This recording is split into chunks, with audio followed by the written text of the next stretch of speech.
Bueno, pues buenas tardes a todos y vamos a ver hoy algo muy interesante, el sol, pero no desde el punto de vista de ponerse morenos en verano, sino cosas que yo creo que van a ser mucho más impactantes. Además, ya con ver esa fotografía que vemos en color y en movimiento, ya empezamos a pensar que el sol es algo tremendo. Tenemos a Benjamín Montesinos entre nosotros, un verdadero experto en todos estos temas que nos va a ilustrar muchísimo.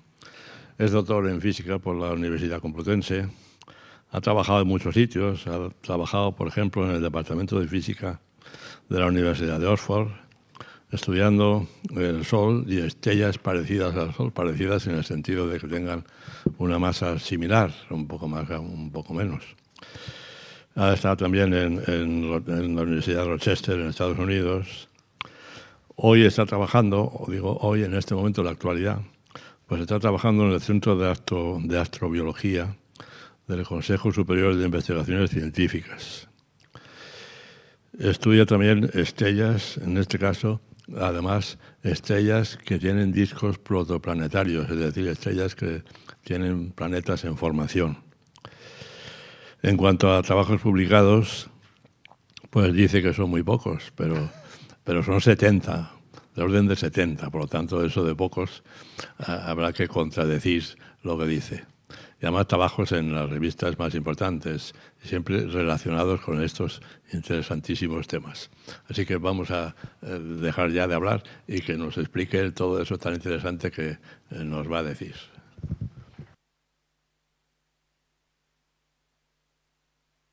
A ver si se oye. Sí, yo creo que sí. Pues muchas gracias por la invitación y me han dicho que esta conferencia se va a grabar y entonces querían tener las luces bastante altas y he dicho que aquí lo importante es no que se vea mi cara, sino que se vean las imágenes.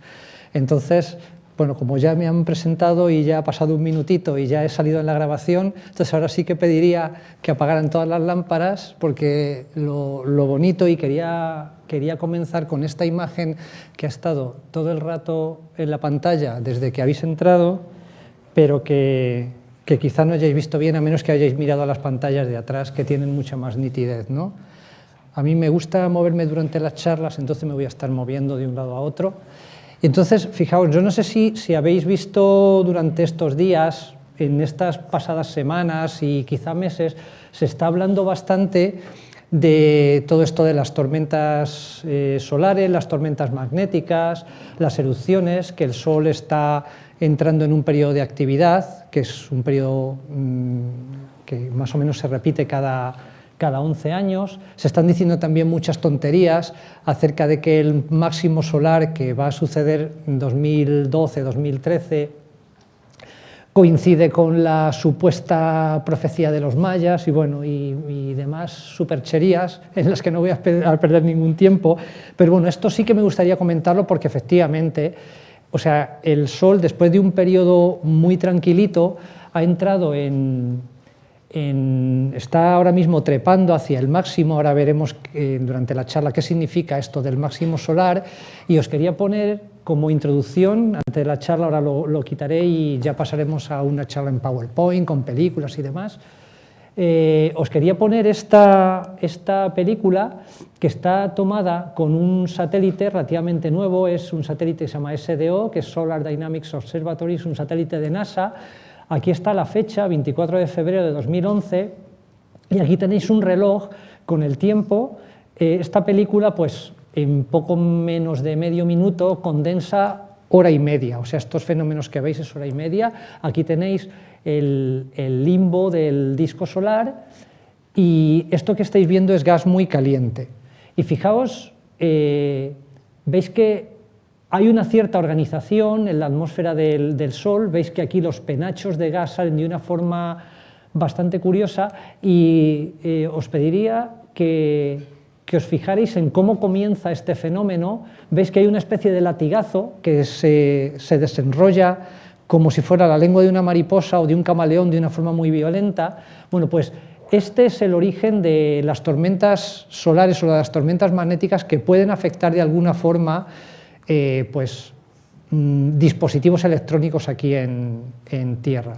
Estamos en una universidad politécnica donde parte del trabajo pues, tiene que ver con electrónica, y entonces en los últimos años, en los que ya digamos que la civilización supertecnológica pues, va avanzando exponencialmente, pues tormentas de este estilo han creado problemas en satélites, en telecomunicaciones, en sistemas de GPS, han hecho desviarse aviones que siguen rutas polares a otras rutas, porque como luego ya veremos en condiciones normales, la lluvia de partículas que provienen de estas tormentas magnéticas, son partículas cargadas, son protones, llegan a la Tierra y se canalizan a través de las zonas más próximas a los polos, y por eso es por lo que ahí se ven las auroras.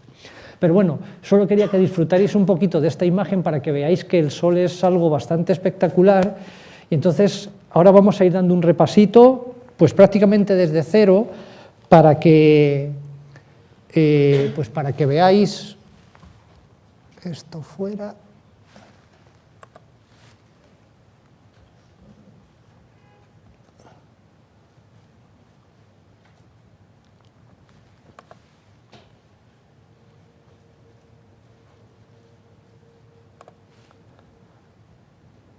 Y ahora sí, ahora vamos con la charla. ¿Qué sabemos y qué no sabemos del Sol, ¿no? Pues de momento quizá esta imagen os extrañe, esto es el Sol, pero el Sol, fijaos, esto es una imagen, como muchas de las que vais a ver en esta presentación, tomada con un satélite que está observando las 24 horas del día el Sol. Es un satélite que se llama SOHO, es la abreviatura en inglés de Observatorio Solar y Heliosférico, que está situado en el punto en donde se anulan las gravedades del Sol y la Tierra, más o menos a 1,5 millones de kilómetros de la Tierra, y entonces está siempre mirando hacia el Sol, y conforme la Tierra va dando vueltas en torno al Sol, pues el satélite la acompaña, pero siempre mirando hacia el Sol. Tiene un montón de instrumentos y veremos imágenes y películas captadas con esos instrumentos, y aquí lo que estamos viendo es gas a muy alta temperatura en el Sol, del orden de 600.000, 1 millón de grados, porque ya os anticipo, el Sol es una cosa misteriosa, en el sentido de que aquí en la Tierra, pues aquí tenemos una temperatura, ahora es invierno, aunque la temperatura es bastante buena, ahora podemos salir a la calle y hay 10 grados, pero si vamos hacia arriba en la atmósfera de la Tierra, pues enseguida alcanzamos temperaturas bajo cero. En el Sol pasa lo contrario, la superficie del Sol tiene más o menos 6.000 grados, pero cuando uno sube en la atmósfera del Sol la temperatura aumenta, y puede llegar a tener el gas de esta zona de aquí, que se llama la corona solar, pues puede alcanzar hasta 3 millones de grados. Luego hablaré un poquito acerca de qué significa esa temperatura y cómo se pueden conseguir temperaturas pues justo en el sentido contrario a lo que nosotros estamos acostumbrados. Me tengo que salir de aquí a mano.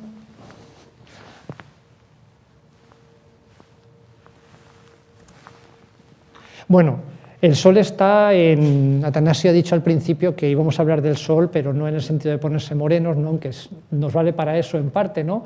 Pero si os dais cuenta, o sea, el Sol está omnipresente en la vida humana.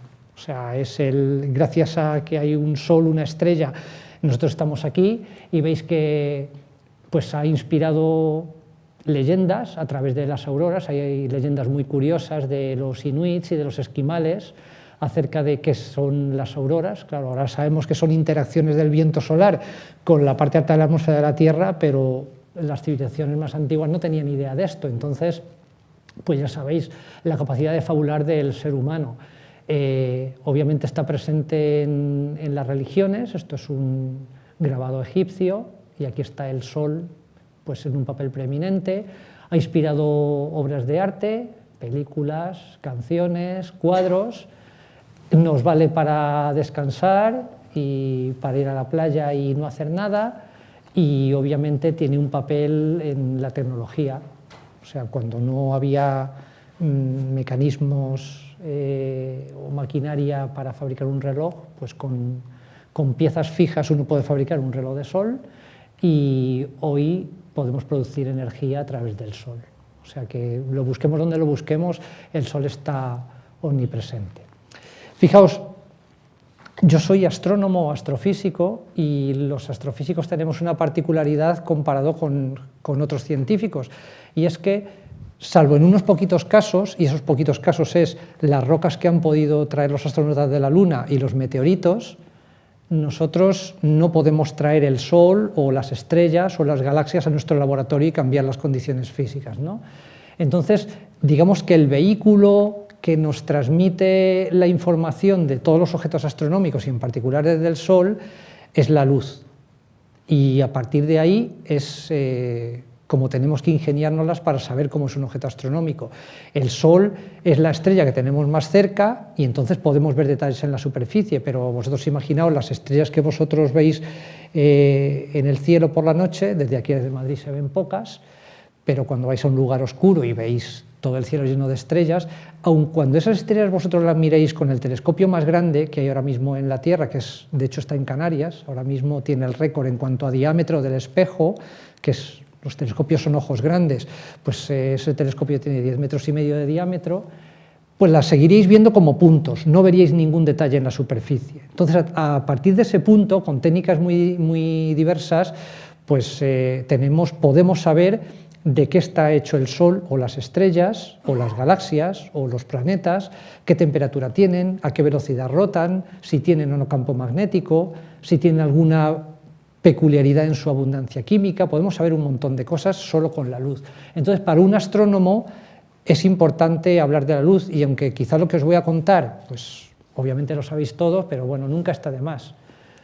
O sea, fijaos que nuestro ojo está acostumbrado a ver desde el rojo al violeta. Esto es lo que los astrónomos llamamos el rango visible o el rango óptico del espectro. Y entonces aquí os he puesto fotos de dos objetos tomados en luz normal. Pero más allá del rojo sabéis que está la luz infrarroja y las ondas de radio, y por el otro lado tenemos la luz ultravioleta y los rayos X. Y os he puesto aquí ejemplos representativos del papel que juega cada tipo de radiación pues en actos tan cotidianos como puede ser encender un microondas, las comunicaciones pues por teléfono móvil. Cuando yo ahora mismo le estoy dando a este mandito que se está comunicando con un cacharrín que hay allí encima de la mesa para pasar las diapositivas, pues de ahí sale un haz de luz infrarroja que no vemos. Esto es una fotografía de un gato en luz infrarroja, que como sabéis nos da información de la temperatura. Esto cuando vemos esta fotografía no nos da ninguna información acerca de la temperatura del objeto o de las diversas partes, en este caso de un animal. Aquí sí, los que tengáis un gato sabéis que las narices de los gatos están más frías que pues, partes como las orejas o los ojos, ¿no? La luz ultravioleta, y os pongo aquí una cámara de rayos UVA, y aquí os pongo pues, la foto de esta caracola, pero tomada con rayos X o una radiografía. Y fijaos que el comparar estas dos fotos es algo que también sucede en astronomía o en astrofísica cuando se mira un objeto astronómico con gafas de ver la luz distintas, y es que te da información distinta de un mismo objeto. Entonces, ahora mismo los astrónomos, si queremos saber cómo es un objeto astronómico, no nos limitamos a este rango de luz, que es la que normalmente estamos acostumbrados a ver, sino que nos las tenemos que ingeniar para estudiar los objetos astronómicos. Aquí hay todavía más radiación, los rayos gamma, que no he pintado, para observarlos desde aquí hasta radio. Esto es como si vais al cine, os metéis en la película, veis los 10 primeros minutos y os salís. Eso sería restringirse a un rango de información. Si os preguntan a la salida de qué va la película, pues bueno, podéis dar una impresión de algo que puede ser totalmente erróneo, porque el guión pues, puede dar muchas vueltas, ¿no? Y para que lo veáis pues, más claro, esto es una imagen mía, pero tomada en luz infrarroja. Entonces aquí no es que, veis que tengo dos copas en la mano, no es que en una tuviera una bombilla y en la otra hubiera puesto algo muy negro. En esta copa lo que puse era café muy caliente. Esto está tomado durante un congreso de astronomía infrarroja. Entonces, en vez de tomar fotos en luz visible, había por allí un señor con una cámara tomando fotos en el infrarrojo. Y entonces, esto es café que podía estar a 60 o 70 grados y esta copa está llena de agua helada. Entonces el fotógrafo ajustó los contrastes para que se viera la diferencia de temperatura y luego me veis aquí a mí muy tenue, las gafas, la identificación que lleva colgada. Entonces veis que una imagen tomada en un rango de longitudes de onda a la que nosotros no estamos acostumbrados te puede dar mucha información acerca de cualquier característica de ese objeto, ¿no? Y ahora, pues fijaos qué diferente es el Sol visto con distintas gafas. Este es el Sol visto en el rango óptico, que puede, y remarco esto de puede, parecer muy aburrido, ahora veréis que no lo es. Aquí se le ven unas manchitas, que son las manchas solares, pues que son las primeras, digamos, manifestaciones que uno ve cuando observa el Sol, y siempre aprovecho, hay que hacer un paréntesis para deciros que nunca se os ocurra mirar al Sol directamente, ni a través de radiografías, ni de cristales velados, ni de cristales ahumados. La observación del Sol hay que hacerla siempre con alguien que sepa hacerlo, con telescopios con filtros especiales, y normalmente muchas veces se hace con imágenes proyectadas. Entonces ahora el Sol, que está entrando, como os digo, en un periodo de actividad, pues ese periodo de actividad coincide con la aparición de muchas de estas manchitas, que ya veréis qué tamaños tienen, y que son manifestaciones del campo magnético interno. Cuando os vais a longitudes de onda más pequeñas, o sea, energías más grandes, veis que el Sol presenta un aspecto totalmente distinto. Esta superficie de aquí, que veis aquí, bueno, el Sol no tiene una superficie física, es una bola de gas incandescente, pero la superficie de este gas que se ve aquí pues tiene más o menos 6.000 grados de temperatura, y conforme vamos mirándolo en longitudes de onda más cortas estamos viendo gas más caliente, y aquí conforme nos vamos hacia longitudes de onda más largas vemos gas ligeramente más frío. Entonces esta es la apariencia del Sol en radio, en el infrarrojo, que veis que se ven cosas muy distintas, diferencias de temperatura entre unas zonas y otras, y aquí veis por una parte la atmósfera externa, que está muy caliente, estas zonas más brillantes son zonas de más emisión de rayos X, y luego si os dais cuenta ya veis una cierta organización, veis aquí lazos, que bueno, ya lo veremos con un poquito más detalle conforme avance la charla. Fijaos, esto son imágenes del Sol. Realmente estas imágenes las copié ayer por la noche, por eso tienen fecha del día 7, pero no es muy distinto el Sol hoy a estas imágenes de aquí. ¿Veis? Estas imágenes están tomadas, como os he dicho, con este satélite. No es necesario ni que os copie esta dirección, porque si os acordáis del nombre, que es Soho, estas 4 letras de aquí, que es, bueno, sabéis que es un barrio de Londres también, pues si escribís en Google Soho y para quitaros cualquier otra cosa ponéis detrás NASA, la primera página que va a aparecer es esta de aquí. Y todas estas películas, fotografías, está la imagen del Sol en este momento, todo eso lo podéis copiar, está totalmente accesible, ¿no? Y entonces, como os digo, hay un montón de instrumentos, y cada instrumento, digamos que nos permite ver el Sol a distintas temperaturas. Entonces, estas 4 fotografías que están codificadas con estos 4 colores, no significa que el Sol sea de ese color, lo que significa es que las zonas más oscuras emiten menos, las zonas más iluminadas emiten más, ¿no? Veis aquí estos penachos, esto es el Sol con 1.000.000 de grados de temperatura, aquí vemos gas ligeramente más caliente todavía, aquí estos huequitos son 2 fallos en la transmisión de datos del satélite. Aquí veis material un pelín más frío, 60.000, 80.000 grados, pero fijaos siempre que las zonas brillantes coinciden en estas fotografías. Esto es un magnetograma, esto es como si nos pusiéramos unas gafas para ver el campo magnético del Sol. Los tonos grises, pasa un poco lo que en mi fotografía está en el infrarrojo. Los tonos grises son un campo magnético bajito, es bajito comparado con lo de la Tierra, es un poco grande, pero bueno, no es un campo muy intenso, y en cambio estas regiones de aquí, que son polaridades norte y sur, blanco y negro, coinciden, si os dais cuenta, con la presencia de estas regiones, y coinciden con la posición de las manchas. Veis que aquí hay unas manchas solares, aquí también, aquí se ven menos, pero digamos que estas zonas, estas regiones activas, tienen su contrapartida en campo magnético, ¿no? Y estas zonas más blancas o más negras, tienen en valor absoluto pues, valores del campo magnético grande. Y fijaos, os lo voy a comparar y voy a intentar que las imágenes oscilen una y otra con cómo era el Sol, cómo estaba el Sol hace 100 días. ¿Veis que hay menos actividad? Esto es ahora, esto es hace 100 días.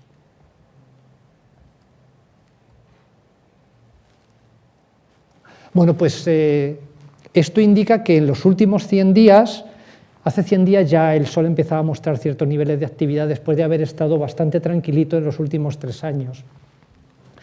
Y esto lo que nos indica es que hay un crecimiento en la actividad magnética y esa actividad magnética se traduce en actividad también en la corona. O sea, la corona del Sol, el gas ese supercaliente que hay rodeando al Sol, es el que empieza, movido por el campo magnético, porque están íntimamente ligada esta radiación con movimientos del campo magnético.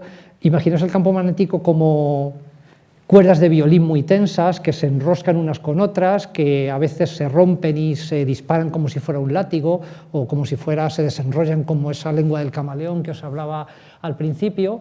Pues esa es la que provoca todos estos tipos de fenómenos y vamos a ver varias películas donde muestran esto, ¿no?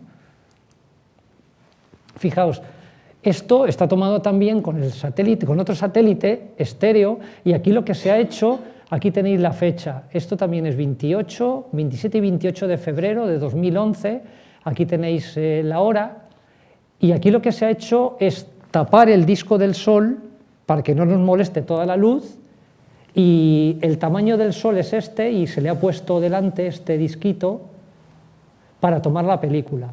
Y entonces esto es lo que se llama técnicamente una eyección de material coronal, es la corona, acordaos, es la capa más externa del Sol, y entonces fijaos que muy lejos del Sol, esto ocupa pues alrededor de 10 veces el radio del Sol, y ahora daremos unos números, el radio del Sol son 700.000 kilómetros, pues veis aquí una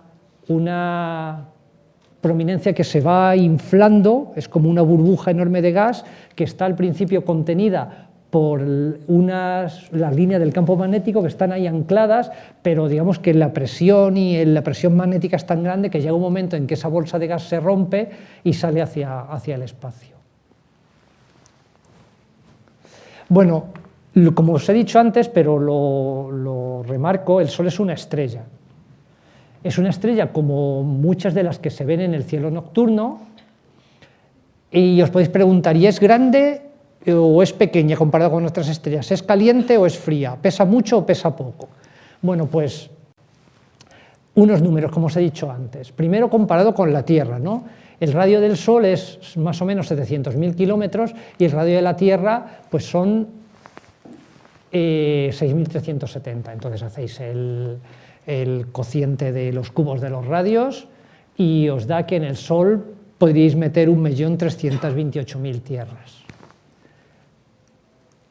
Luego la masa del Sol pues es un 2 y 30 ceros en kilogramos, y la masa de la Tierra pues es un 6, y si os dais cuenta aquí hay 3, 6, 9, 12, 24 ceros, o sea son 6 órdenes de magnitud menos. Y entonces hacéis la división, como aquí hay un 6, pues este número es muy redondo, son 333.333 tierras. Y luego pues la distancia de la Tierra al Sol pues son 150 millones de kilómetros.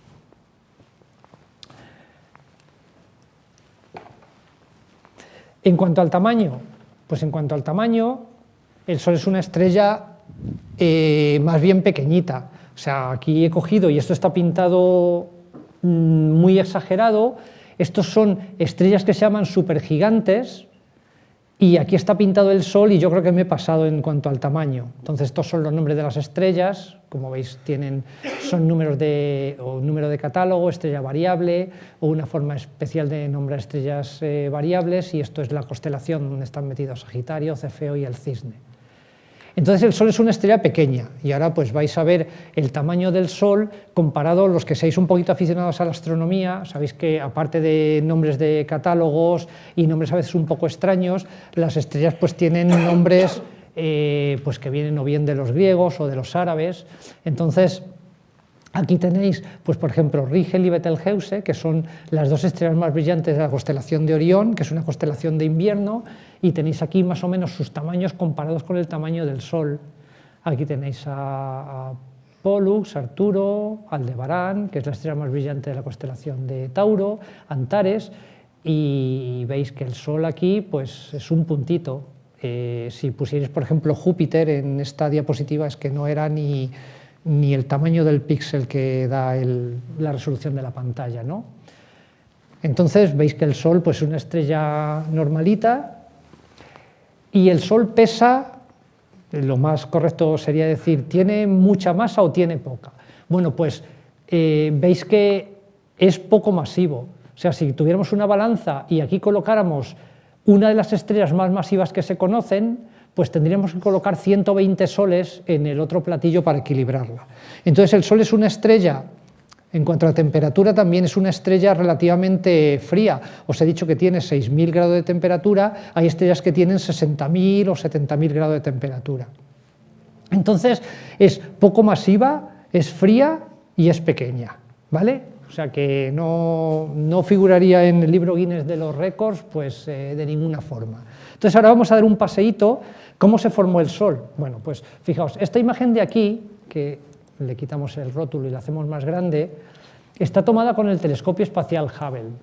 Cuando uno mira al cielo de noche a simple vista, pues ve las estrellas y bueno, desde el hemisferio sur se ven dos galaxias, que son agrupaciones muy grandes de estrellas, a simple vista, pero luego uno ve el espacio negro, ¿no? Bueno, realmente cuando se mira al cielo con un telescopio y se hacen exposiciones largas, entonces se empiezan a ver otras cosas. Y una de las cosas que se ve pues es este tipo de estructuras. Esto es lo que se llama una nebulosa. Los colores están un poquito intensificados con respecto a cómo son en realidad, porque esto es una composición de imágenes con 3 filtros, uno rojo, uno verde y uno azul, y dependiendo de la cantidad de luz que hay en cada filtro, así es el color dominante en estas imágenes. Pero bueno, lo importante de esto es que veáis que aquí hay una cierta estructura. Estos son nubes de gas y de polvo, pero si os dais cuenta aquí hay una especie de cavidad vacía y aquí hay una especie de pilares gaseosos. Bueno, pues esto es lo que se llama una región de formación estelar. Las estrellas, y el Sol no es una excepción,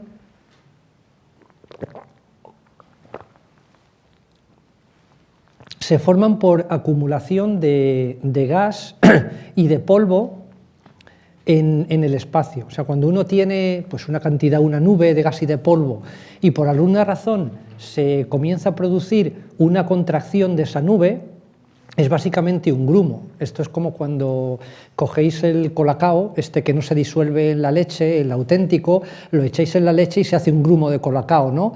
Pues ahí las fuerzas que actúan en el colacao no son las de la gravedad. Aquí sí, aquí tú tienes un punto del espacio donde la gravedad es un poquito más grande porque hay una acumulación de materia, entonces se empieza a acumular materia y cuanta más materia hay, la densidad empieza a ser más grande, la presión comienza a ser más grande y la temperatura comienza a ser más grande, hasta que sucede algo, que es que se disparan las reacciones nucleares. La gran mayoría de este gas que hay aquí es hidrógeno, pero está, digamos, enriquecido por otros elementos químicos. Si queréis hablamos luego un poquito de evolución, pero muchos de vosotros quizá lo sabéis, pero todo el material que a nosotros nos compone, y compone todo lo que hay a nuestro alrededor, y el átomo de fósforo que había en una molécula del yogur o de la leche que os habéis tomado esta mañana, eso en algún momento se ha formado dentro de una estrella.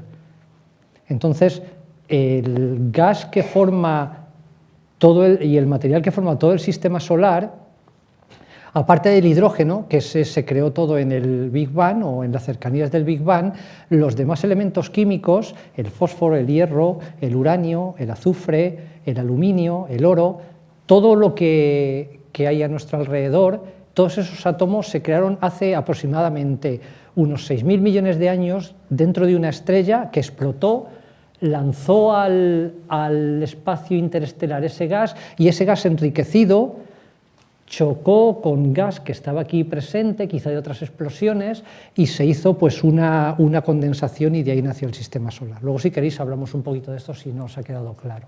Entonces, fijaos, este es hay que remontarse pues más o menos a unos quizás 6.000 millones de años o 5.500 millones de años para ver este proceso de aquí. Esto es una nube, esto que tenéis aquí, a ver si aparece la flechita, esto que tenéis aquí, que estoy señalando con la flecha, es una nube de gas interestelar, y esto es una estrella muy masiva que cuando yo le dé a la proyección va a explotar en forma de supernova. Hay una onda de choque con material enriquecido que viene de la supernova, y entonces las compresiones de esa onda de choque sobre esta nube es la que provoca que se formen esos grumos y que empiecen a aparecer estrellas nuevas, ¿de acuerdo? Y el hecho de que, os lo repito, de que en nuestro sistema solar, en nuestra Tierra, tengamos esos elementos químicos que son complejos, pues como el uranio, por ejemplo, el plutonio, eso indica que nuestro sistema solar está hecho de material procesado, o sea que todo lo que nos rodea viene de material que es de otra estrella. Como es cortita la película, pues os voy a dar otra vez para que la veáis. Ahí tenéis la explosión de supernova, lanza gas al espacio, ese gas interactúa con gas que está presente en el espacio, hay una onda de choque y se crean nuevas estrellas, ¿no? Cuando ya tenemos, digamos, una de esas protoestrellas contrayéndose por fenómenos complicados que no voy a entrar a describir, pues sucede lo siguiente. Tenemos una nube de gas ya condensándose, y en el universo es muy raro encontrarse nada que no gire. Todo tiene un pequeño movimiento de giro. Entonces, si todos sois estudiantes de ingeniería o conocéis un poquito este mundillo, pues sabéis que hay un teorema que se llama la conservación del momento angular, que para la gente, pues digamos, de la calle, es lo que hace un patinador cuando está dando vueltas y quiere dar vueltas más deprisa, y es encoger los brazos, ¿no? Pues lo mismo sucede cuando una nube de material está condensándose y girando, pues da vueltas. Eso provoca, por un proceso que ya os digo, no voy a entrar, la formación de un disco de gas y de polvo perpendicular al eje de giro. Aquí está la estrella que está acumulando, acretando parte de la masa de ese gas, y luego en ese disco hay a su vez condensaciones que son las que van a dar lugar posteriormente a los planetas. Esto es una versión muy, muy simplificada de todo el proceso, del cual, por otra parte, desconocemos mucho de los detalles. Pero básicamente la formación de un sistema planetario tiene esos pasos. Condensación de esa nube protoestelar, se forma un disco de material de gas y de polvo en torno a la estrella se va tragando parte de ese material, y el material que queda en el disco, pues a su vez sufre condensaciones, y de ahí es de donde se forman los planetas. Y esto es pues una versión simplificada de cómo se forma el sistema solar y de cómo se han formado. Ahora mismo conocemos la existencia de más de 500 planetas en torno a otras estrellas. Esto es un descubrimiento de los últimos 15 años, y sabemos que muchas estrellas de nuestras cercanías tienen planetas que son los que denominamos planetas extrasolares. Bueno, ¿cómo es el Sol? Y en general, ¿cómo es una estrella? Bueno, pues el Sol os he dicho que es una enorme bola de gas, está en un estado de la materia que se llama plasma, pero bueno, a todos los efectos considerad que es un gas, y entonces pues tiene varias partes. El El disco que se ve se llama fotosfera, que es la composición de dos palabras griegas que se llama como esfera de luz, y eso, como os he dicho, pues tiene unos 6.000 grados centígrados de temperatura. Y luego, digamos que hemos dicho que esto era 700.000 kilómetros, no hay un límite definido, pero más o menos el 10% en radio de la estructura del Sol es el núcleo, que es donde se producen las reacciones nucleares, que ahora describiremos un poquito.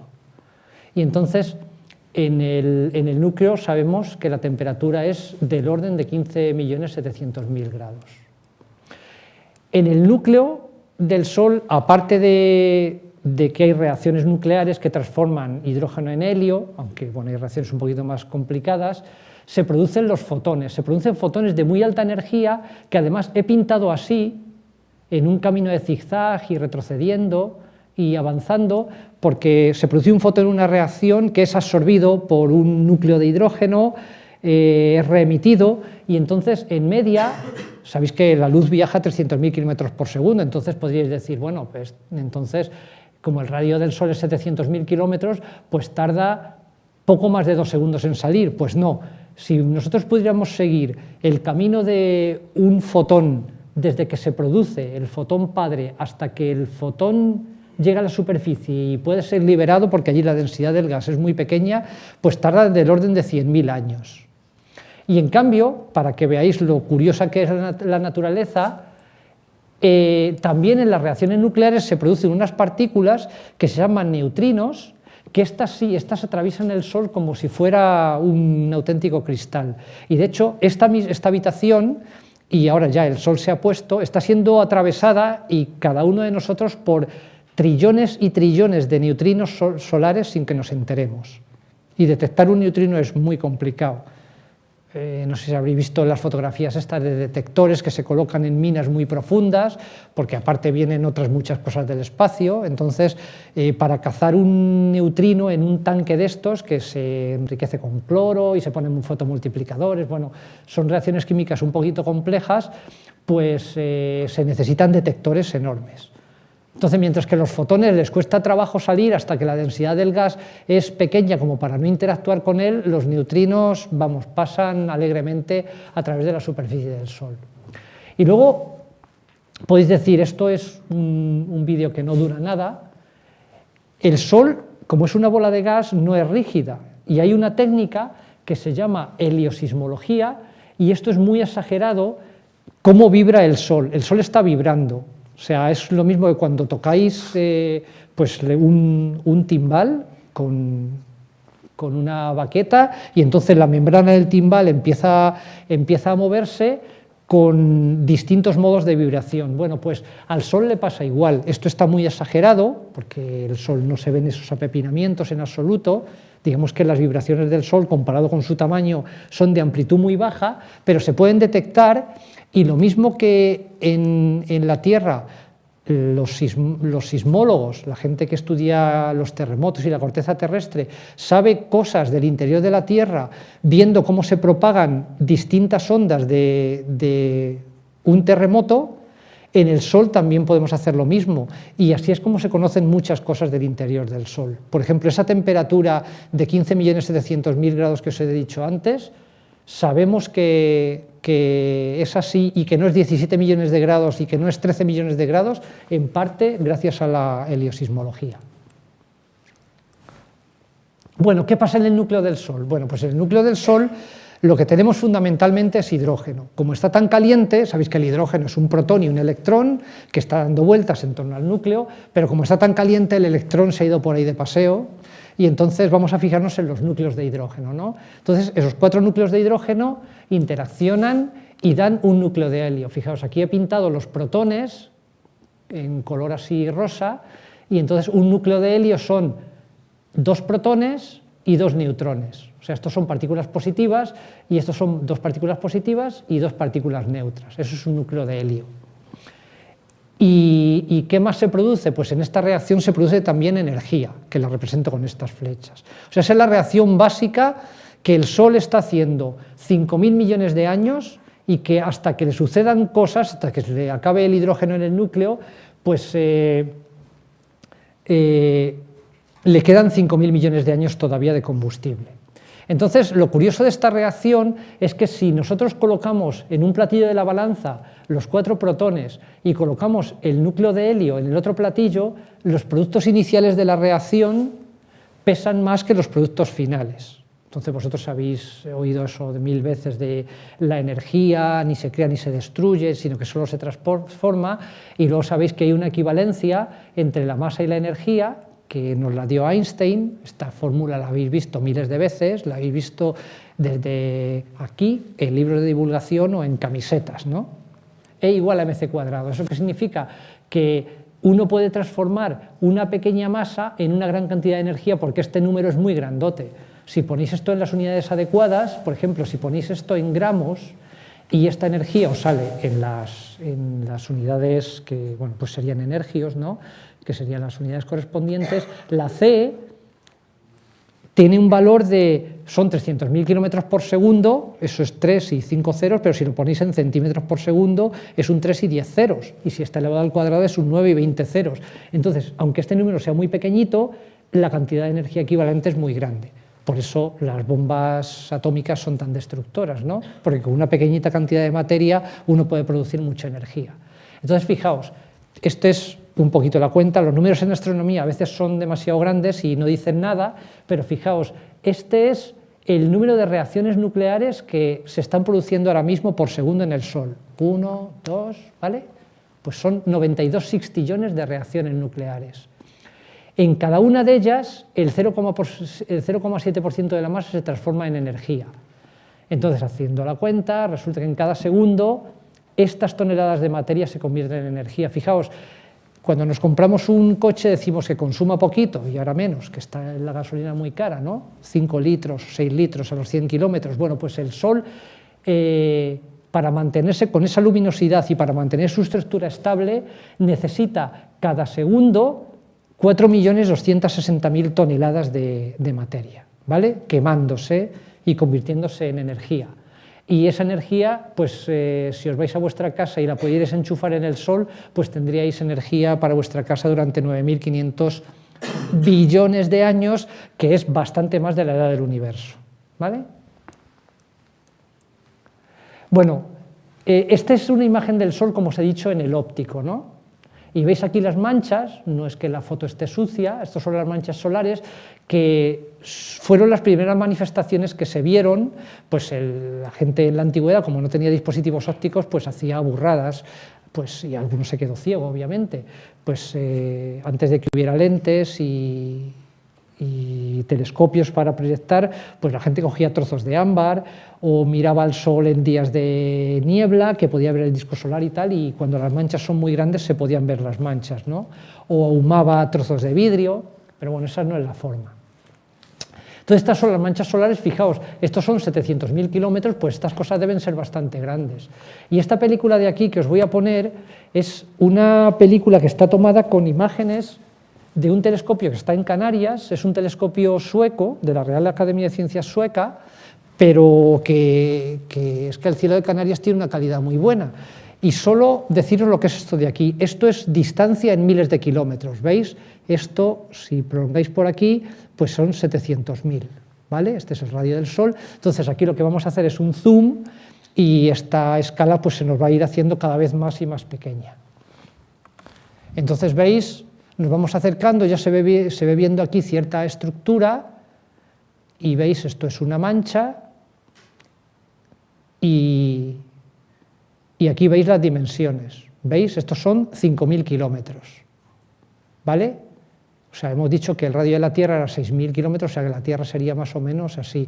Y estas cosas de aquí son, se llaman gránulos, no es un nombre muy original, y ahora veremos una película de esos gránulos, y es que la última parte, el último tercio de la estructura del Sol, la energía no se transmite por radiación.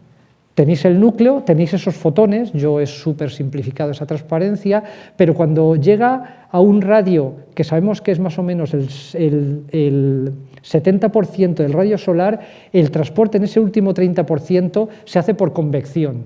Entonces es como si estuvierais calentando la parte de abajo y hay como burbujas de gas que están transportando el calor de la parte de abajo a la parte de arriba y luego ya otra vez esa energía se va hacia afuera en forma de luz. Entonces ahora veremos alguna película de cómo es esa granulación.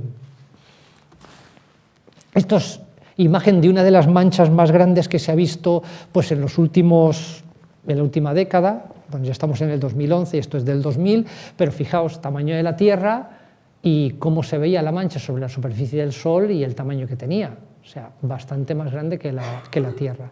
Y esta y la siguiente son fotografías, imágenes obtenidas con esa torre solar que os he dicho, sueca, y veis la parte del centro de la mancha, que es oscura, que se llama la umbra, esta parte de aquí, que parecen unos penachos, esto se llama la penumbra, y luego está aquí la granulación. Fijaos, esta zona de aquí tiene esa temperatura media que yo os he dicho de 6.000 grados y la parte de aquí tiene una temperatura de 4.000, 4.500 grados. Por contraste, esas zonas en el Sol se ven oscuras, pero si uno pudiera sacar una mancha y sacarla fuera del Sol y mirarla, la luminosidad de la mancha sería mayor que la de la luna llena, ¿vale? Y aquí pues veis estas estructuras que son... O sea, se ven con mucho detalle.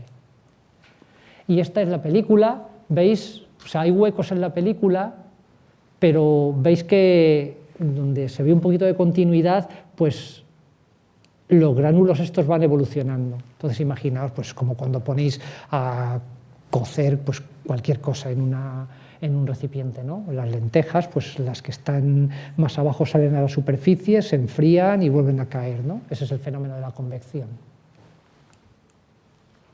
Bueno, ¿qué sucede con estas manchas? Bueno, pues hasta 1750 más o menos no había una forma estándar de contar las manchas. Entonces la gente se fijó que había manchas, que el número de manchas cambiaba con el tiempo, que ese comportamiento era más o menos cíclico, y además que los ciclos, si se toma en media, veis que esto es número de manchas frente a tiempo, pues que había periodos donde el número de manchas era muy pequeñito y luego pues, los picos, o sea, los números máximos de manchas, pues dependen, pero la separación, si uno hace las cuentas, no es siempre 11 años, pero la media son 11 años, ¿no? Lo que sí se sabe, y esto es curioso, es que entre 1645 más o menos y 1700, que aquí también hay un agujero en los datos, pues hubo un periodo de más o menos 50 años en la vida del Sol donde el Sol aparentemente perdió esa periodicidad. Este periodo se conoce como el mínimo de Maunder, porque Maunder fue un astrónomo que bueno, lo estudió, hizo una recopilación de todas las manchas y tal, ¿no?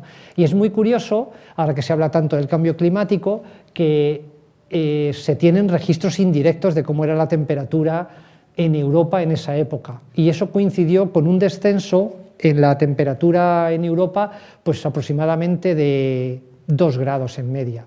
En Holanda se congelaban más los canales, en Londres se sabe que se congeló el Támesis, se sabe que se perdieron cosechas, y entonces pues esta época es lo que se conoce como la pequeña edad del hielo. Entonces, bueno, pues si... parece evidente que hay una cierta influencia del Sol en el clima, lo que pasa es que, bueno, ahora digamos que esa influencia pues quizá está sobrepasada por toda la polución que nosotros estamos poniendo en la atmósfera pues, con toda la contaminación. ¿Qué ha pasado en los 2 últimos ciclos? Pues fijaos, en los 2 últimos ciclos aquí tenéis los picos no es que un día haya más manchas, de hecho aquí en el último ciclo, en el que tuvo el pico en el año 2000, hubo luego otro pico aproximadamente en el 2002, ¿no? Y luego decayó y aquí es cuando el Sol ha estado muy tranquilito. Fijaos que las subidas en este caso es más abrupta que la bajada, que fue más suave. Y esto es un poquito la predicción, no se sabe lo que va a pasar, pues aquí están pintadas solo las manchas hasta 2010, cuando el Sol estaba muy tranquilito, ahora andamos más o menos por aquí, y parece que el ciclo que va a alcanzar su máximo, pues según esta predicción, pues eso, 2012, 2013, no va a ser un ciclo tan intenso, estas son, digamos, las predicciones más optimista y pesimista en cuanto al número de manchas, esta es la media, pero no va a ser un ciclo tan intenso como el anterior. Entonces, fijaos que ahora se está hablando mucho, lo que os comentaba al principio, las tormentas magnéticas, ¿qué va a pasar? O sea, yo he llegado a leer y a oír cosas como que nuestra civilización tecnológica iba a retrasarse, iba a ir hacia atrás 100 años, hasta cosas tremebundas. Bueno, pues no, o sea, hay que tener cuidado. Cuando hay que tener cuidado, digamos, quien tiene que tener cuidado son la gente que esté al tanto de los satélites, la gente que esté al tanto de las centrales eléctricas, pues tener en cuenta que estos fenómenos, si son muy intensos, pueden perturbarlo, pero o sea, se están haciendo montones de, o sea, propagando montones de formas de noticias catastrofistas y realmente, pues bueno, o sea, hay que ser consciente de que efectivamente las tormentas solares afectan sobre todo a cualquier cosa que tenga que ver con la electrónica, con las comunicaciones, pero que, o sea, normalmente se está preparado. Los satélites ahora mismo, en concreto los satélites astronómicos, tienen dispositivos que miden la cantidad de radiación de partículas que hay. Cuando notan que hay un ascenso, ellos mismos se ponen en modo seguro. Y de hecho, una cosa que se puede hacer, y ahora lo veremos en una película, es que cuando nosotros vemos una de estas llamaradas en el Sol, esas llamaradas se ven en luz, entonces la luz del Sol solo tarda 8 minutos y medio en llegar a nosotros. Si vemos que hay una tormenta muy intensa en luz, sabemos que esa tormenta tiene asociada una lluvia de partículas, pero las partículas van más despacio, entre comillas. La luz va a 300.000 kilómetros por segundo y las partículas viajan como mucho a 3.000 kilómetros por segundo. Entonces, eso significa que al cabo de unas pocas horas, un día o 2 días, esas partículas van a llegar hasta nosotros, entonces podemos tener tiempo de apagar satélites y de tomar, bueno, las medidas que podamos tomar. Bueno, cuando se empezó a observar el Sol ya con telescopios de una forma más sistemática, o aprovechando eclipses, aprovechando la casualidad cósmica de que los discos del Sol y de la Luna tienen los mismos tamaños, y entonces durante los eclipses totales el disco del Sol está tapado, pues entonces se ve, no nos molesta toda la luz del disco solar y se puede ver, aquí sí, a simple vista, es el único momento en que uno puede mirar al Sol a simple vista, que es cuando está tapado, en un eclipse total de Sol, pues se ve la cromosfera, que es la capa inmediatamente que hay por encima de la fotosfera, y la corona, ¿no? Cromosfera es esfera de color y corona, pues bueno, porque está rodeando al Sol, ¿no?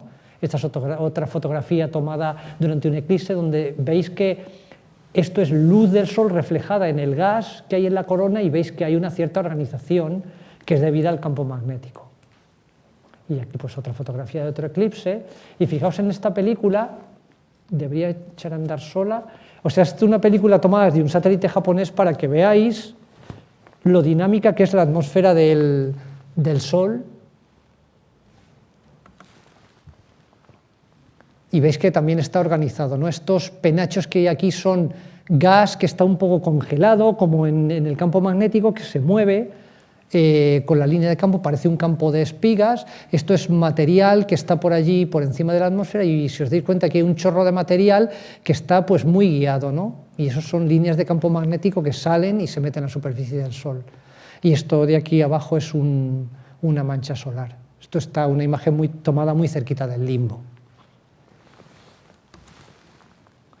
Y esto es el Sol visto a la vez en rayos X y en luz visible. Esto es muy acelerado.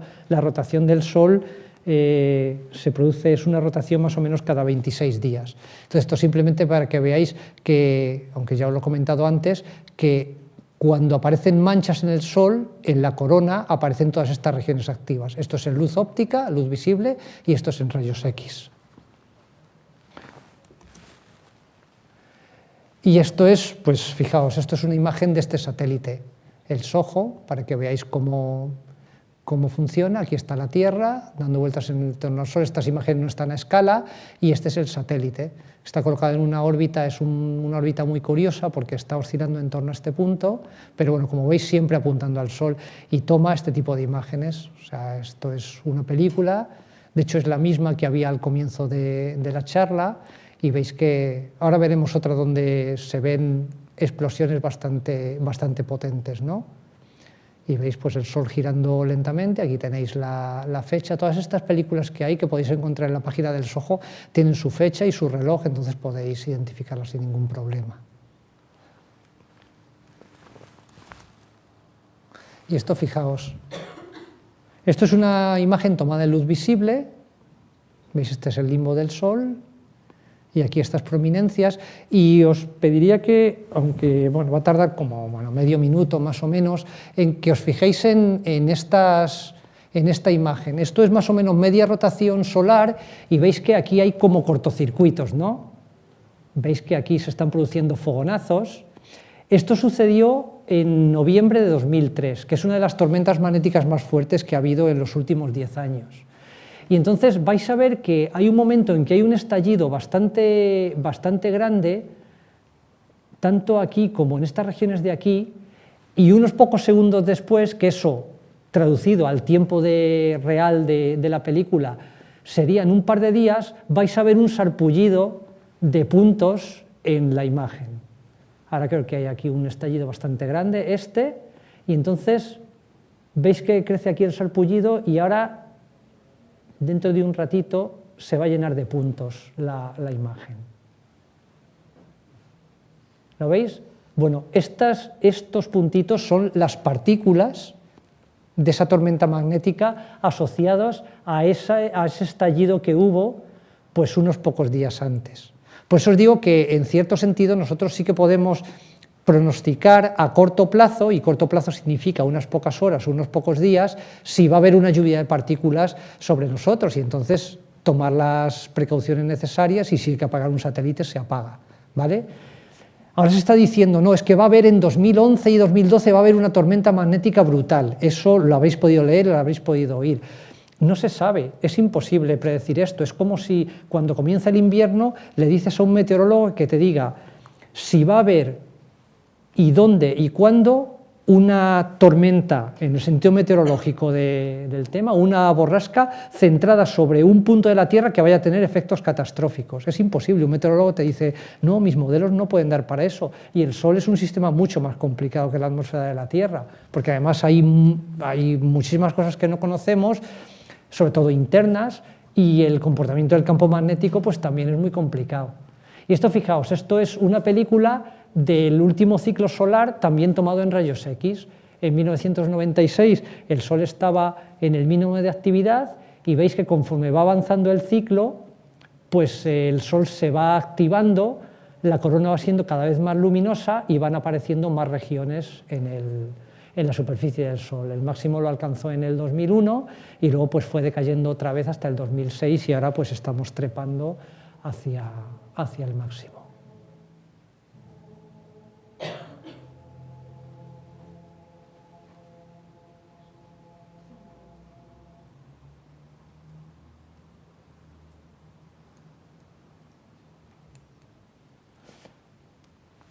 Y esto es una de las otras muchas películas que podéis descargar de la del SOHO. Esta ya la habéis visto, esto es una eyección coronal, bueno, habéis visto una parecida.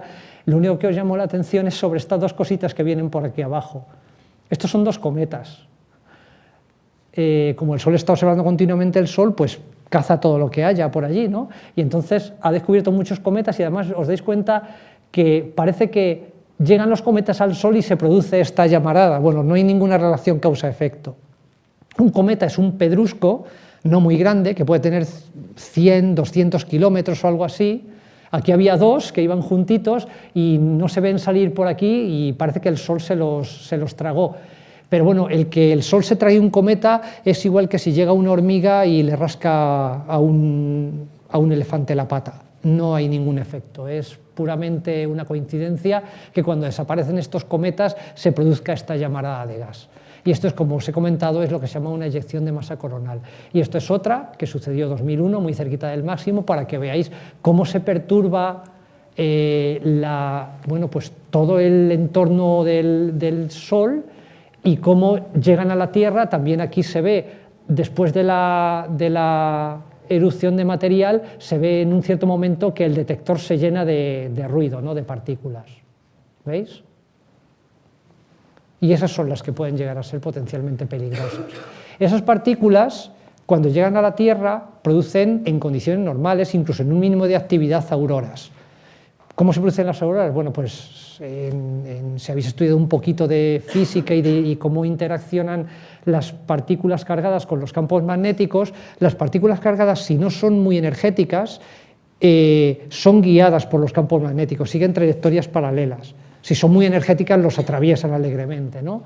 Entonces, aquí tenéis un par de películas, son variaciones sobre un mismo tema, donde veis cómo se produce una aurora. Esto es una animación, estos son las partículas del viento solar, este es el campo magnético de la Tierra que está deformado por el viento solar, y entonces esas partículas, entran a través del campo magnético de la Tierra hacia los polos, y entonces interactúan con las moléculas de nitrógeno y de oxígeno que están en la parte alta. O sea, las auroras se forman más o menos de entre 90 y 500 kilómetros de altura. Y esta película de aquí, de la derecha, pues es más o menos, es algo más o menos similar. Son fenómenos muy complejos porque entran las partículas, se producen ondas de choque. Esta película pues, es un poquito más complicada. Veis aquí pues, la eyección está de masa coronal, la verdad es que es más bonita verla en una película real. El campo magnético de la Tierra hace de colchón, se deforma, las partículas quedan atrapadas detrás y como un látigo se vuelven a meter en la atmósfera de la Tierra, y entonces se forman las auroras en este conito que hay aquí.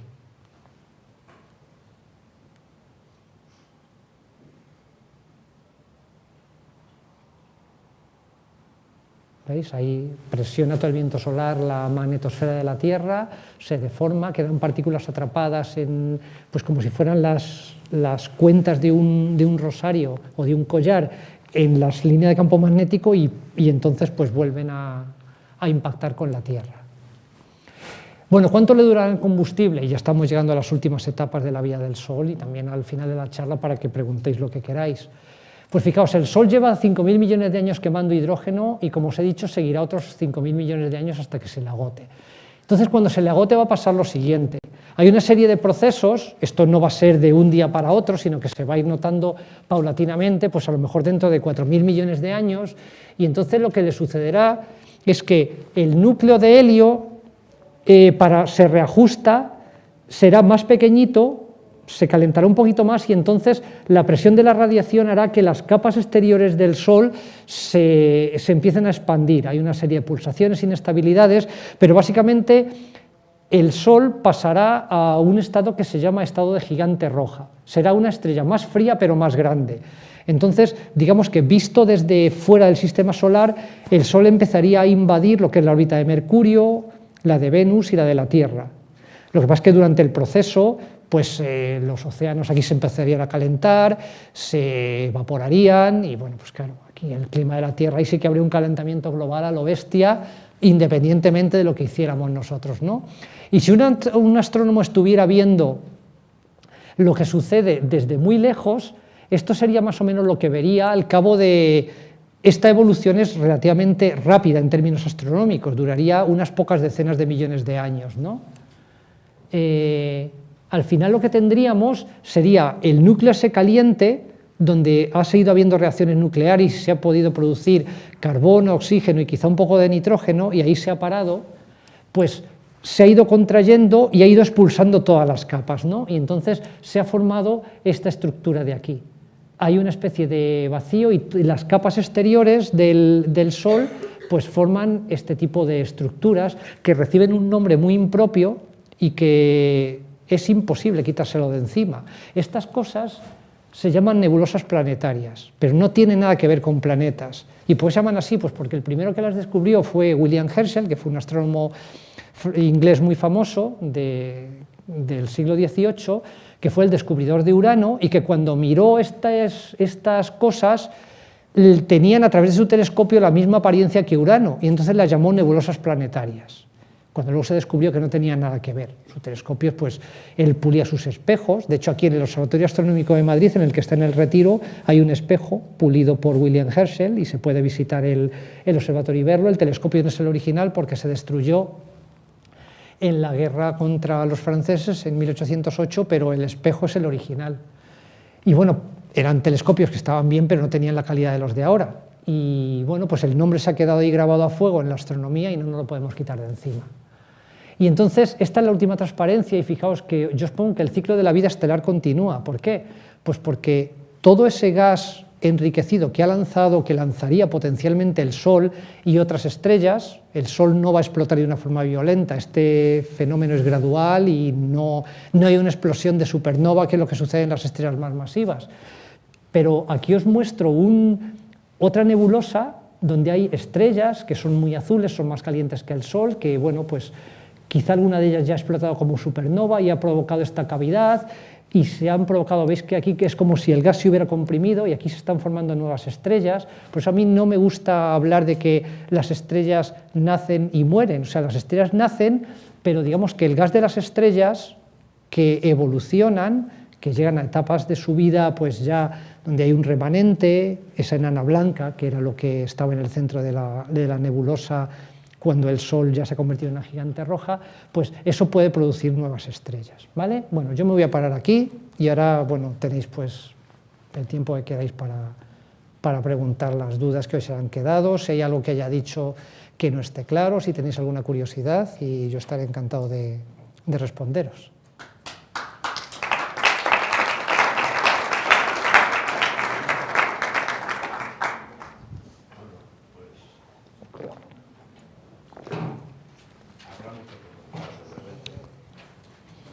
A ver, sin miedo. Que habrá mucho que preguntar, seguramente, a pesar de que lo que hemos visto es de una densidad tremenda, densidad de información. Bueno, vamos a ver. ¿Quiénes son los que quieren empezar a preguntar? No hace falta que preguntéis todos a la vez, pero ya podéis empezar. Aquí me parece que vosotros estabais preguntando algo, ¿no? ¿Tú estabas preguntando? Vamos a ver, ¿quiénes son los que van a empezar a preguntar? ¿El primero? ¿La primera, el primero? Aquí a romper el hielo. Hay que romper el hielo, que si estuviéramos en el Sol, imaginaros cuánto hielo iba a quedar. Yo no quisiera llevarme la impresión, cuando nadie pregunta, probablemente es por timidez, pero puede haber dos causas. Una, que os hayáis enterado de todo, y otra, que no os hayáis enterado de nada. Porque claro, en el punto intermedio está el que uno, bueno, voy a hacer una pregunta, pero no, uno a veces teme de preguntar y decir, bueno, a lo mejor voy a decir una tontería, pero no. Sabéis que la ciencia está hecha de preguntas. Luego las respuestas las damos si podemos. Voy a preguntar yo una cosa. Venga. El campo magnético. ¿A cuántos teslas llega cuando hay un campo magnético intenso por esa zona de manchas?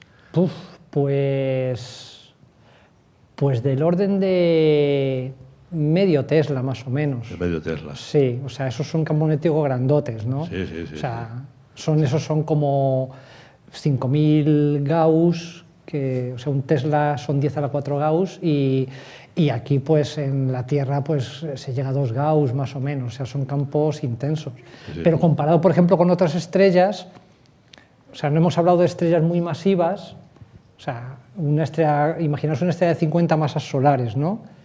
Pues esas son las que explotan como supernovas, y la que luego, cuando lanza el material al espacio, lo que queda pueden ser dos cosas. Puede ser una estrella de neutrones, o sea, todo está muy comprimido, pues algo más comprimido todavía, que es un agujero negro. Y las estrellas de neutrones pues tienen campos magnéticos del orden de 10 a la 12 Gauss.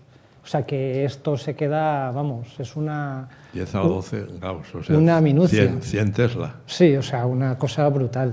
Sí, sí, es una barbaridad. O sea, 10 a la 12 sería 10 a la 8 Teslas. 10 a la 8, claro. Sí, o sea, un 1 y 8 ceros. Sí, sí, sí. O sea, pero ahí el material está en un estado... o sea, todo esto... Os ha dicho que la astronomía es una ciencia donde los números son a veces muy grandes, ¿no? Entonces, por eso habréis visto que un par de veces en la charla a mí me gusta comparar cosas y poner balanzas, ¿no? O sea, si pusierais en una balanza, si os vais a... Ay, se me ha ido. El puntito ese blanco que quedaba, pues ya cuando el Sol ha perdido todas sus sus capas y queda ahí en el centro, que es la enana blanca, si fuerais capaces de ir con una cucharilla de café y colocar una cucharilla de café de enana blanca en un platillo de una balanza, en el otro platillo tendréis que colocar un hipopótamo para equilibrarla. O sea, el material está en un estado bastante peculiar.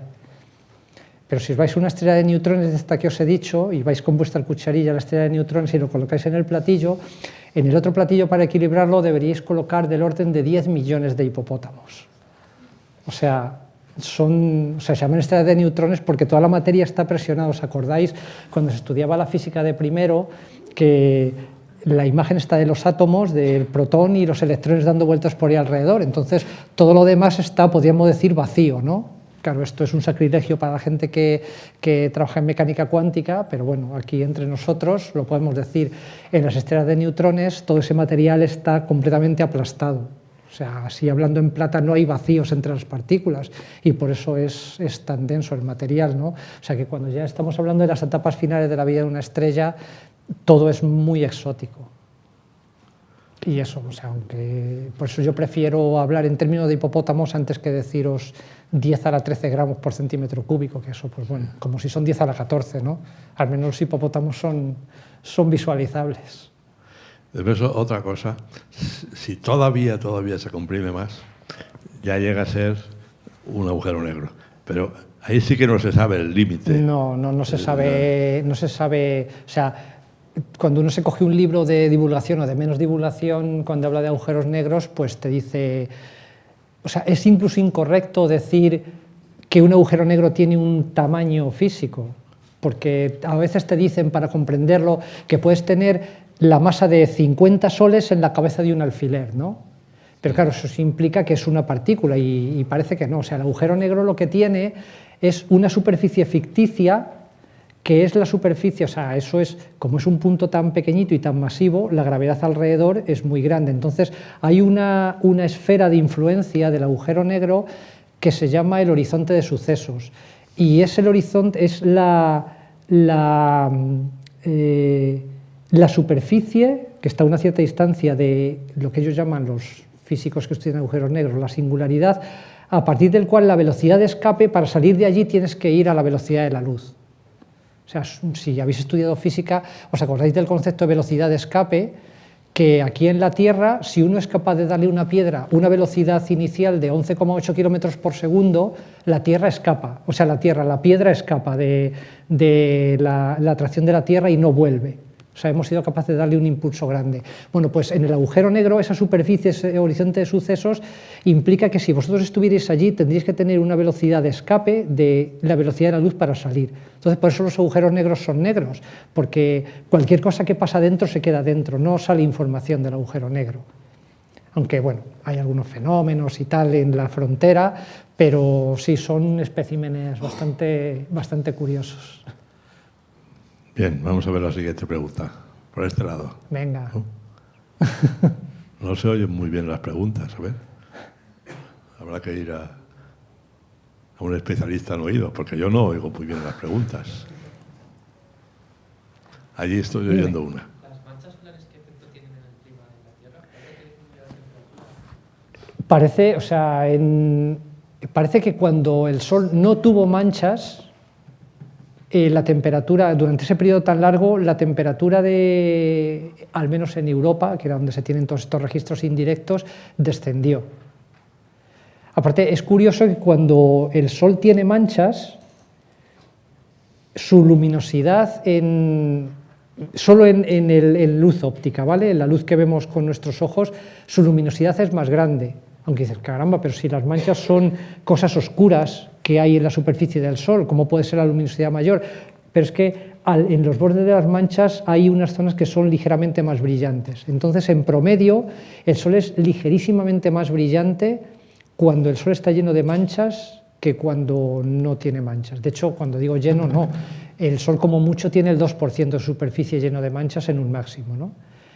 Ahora, lo que sí es muy distinto de un máximo a un mínimo, como habéis visto en todas estas películas, es la cantidad de rayos X que salen del Sol. Entonces, en un máximo comparado con un mínimo, si os fijáis solo, si tuvierais gafas de ver el Sol con rayos X, la luz que viene del Sol en un máximo comparado con la de un mínimo es un 500% más grande. Entonces, una de las cosas que no se sabe y que se están ahora poniendo en los modelos es la influencia de los rayos X que vienen del Sol en la alta atmósfera de la Tierra. Y, por ejemplo, pues, ¿qué pasa con la formación de nubes? ¿Qué pasa con la formación de nubes ahora que hay muchas partículas de polvo producidas por la contaminación de las industrias o aerosoles que hay en la atmósfera? Pues esa radiación de alta energía debe tener algo que ver en la formación de nubes. Entonces, todo muy complejo. Por eso cuando preguntan, y con respecto al cambio climático, ¿qué papel representa el Sol y qué papel... ¿Quién tiene aquí la culpa de qué? Bueno, nosotros tenemos mucha culpa, pero hay fotografías, por ejemplo, de glaciares tomadas en los años 30 y 40 y parece que en los años 60, antes de que fuera el boom de esta civilización tecnológica, de que empezáramos a quemar petróleo a lo bestia, los glaciares ya se habían empezado a derretir. Entonces, bueno, los paleogeólogos dicen que las glaciaciones parece que vienen precedidas de periodos un poquito más cálidos. Entonces, yo creo que aquí se ha juntado un poco todo. O sea, es posible que el Sol ahora mismo tenga cierta influencia que no sabemos, y obviamente quizá amplificada por todo lo que estamos haciendo mal nosotros. ¿Otra pregunta? Yo me he preguntado una cosa un poco misteriosa. Vamos a ver. Hombre, el campo magnético. El campo eléctrico está claro, lo producen las cargas eléctricas. Pero el campo magnético tiene que estar producido por cargas eléctricas que se desplazan. Ese tan intenso campo que hay en el Sol, ¿qué es? Que hay muchísimas corrientes de... Claro, o sea, como os he comentado, en el último tercio de la estructura del Sol hay convección, ¿no? Entonces ahí el gas está muy caliente y básicamente el hidrógeno que va subiendo y bajando, pues va subiendo y bajando, y eso son corrientes. Como el Sol además está rotando, pues son corrientes que se van desplazando, y al final el efecto que produce el campo magnético del Sol se llama efecto dinamo, porque es muy parecida a la de las dinamos de las bicicletas, ¿no? En las bicicletas, ¿qué es lo que se aprovecha? Pues se tiene un imán, una bobina, y se hace variar el flujo magnético que hay, pues moviendo el imán que pasa por la bobina y se produce electricidad. Y en el Sol es un poco al contrario. En el Sol es la electricidad la que produce campos magnéticos. Entonces, lo que pasa es que todos estos argumentos que yo he dado así con las manos y moviendo las manos y todo muy bonito, pues es muy difícil de modelar, porque tienes que modelar cómo se mueve la materia y cómo produce campos magnéticos, y los campos magnéticos alteran el movimiento de la materia y todo se retroalimenta. Entonces, por eso todos estos cálculos son tan difíciles. La física del plasma. Sí, esto es, vamos, es endemoniado. O sea, es el cálculo numérico y los ordenadores trabajando a máxima potencia, y luego que tengas buenos modelos para reproducir todo esto, que sea autoconsistente. Porque antes se decía, bueno, pues coloco un campo magnético más o menos fijo, veo cómo afecta la materia y tal, pero ahora no, ahora los cálculos tienen que hacerse diciendo, bueno, tengo material que se mueve, ese material crea campos magnéticos que, si son muy fuertes, modifican el movimiento del material, entonces todo está entremezclado y todo es muy complicado, sí. Por eso es tan complicado hacer predicciones acerca del Sol. O sea, por esto cuando dicen no va a haber una tormenta catastrófica, oiga, ¿usted cómo lo sabe? Y además leéis titulares que ya se dan por hechos, ¿no? La NASA ha dicho, científicos de todo el mundo, y yo busco y no veo la NASA que diga en ningún sitio, ni científicos de todo el mundo que lo digan, ¿no? O sea, todo esto son bolas de nieve que crecen, que sí, efectivamente, o sea, ahora habrá fenómenos más violentos que hace un par de años, pero bueno, hay que mantener todo en su justa medida. También se dice que va a venir una glaciación dentro de no mucho tiempo. Bueno, claro. pues vendrá, pues muy bien. Periódicamente siempre Sí. han estado viniendo, de modo que... Bueno, y una cosa bien curiosa es que hay pinturas de la época esa que has dicho, que era el mínimo de Boundary, que, Sí. que estaba tan frío. Pinturas en donde se ve en el Támesis, que estaba congelado, había tiendas de venta Sí. en el mismo río, Sí. estaba congelado, sí. Una temperatura muchísimo menor que la que ahora hay. Vamos a ver la siguiente pregunta. Venga, vosotros, que no he visto, te estaba tú hablando, venga. He visto que estaba preguntando algo. Era tú. Venga, que hay que preguntar más. No sé, yo no quiero que preguntéis todos a la vez, porque eso sería muchísimo peor. ¿Que hay un concierto aquí al lado? Es que están haciendo un ensayo, Ah. sí, un ensayo, el coro de la universidad.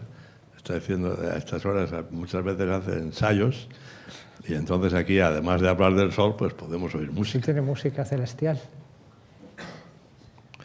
Pero yo preguntaría, antes del sol, lo que se llaman las estrellas padre, que fueron supernovas que explotaron por esta zona, puede ser que incluso haya no una, sino varias generaciones sucesivas. Sí, o sea, fijaos que el Sol tiene 5.000 millones de años de edad, ¿no? Desde que empezaron las primeras reacciones nucleares, pero el universo tiene 13.700 millones de años. Entonces, claro, han pasado cosas. O sea, los elementos químicos que había cuando se creó el universo, o sea, la tabla periódica del comienzo del universo, cuando el universo tenía 20 minutos, era muy sencilla, porque solo había 4 casillas. Solo había hidrógeno, helio, litio y un poco de boro, no había nada más.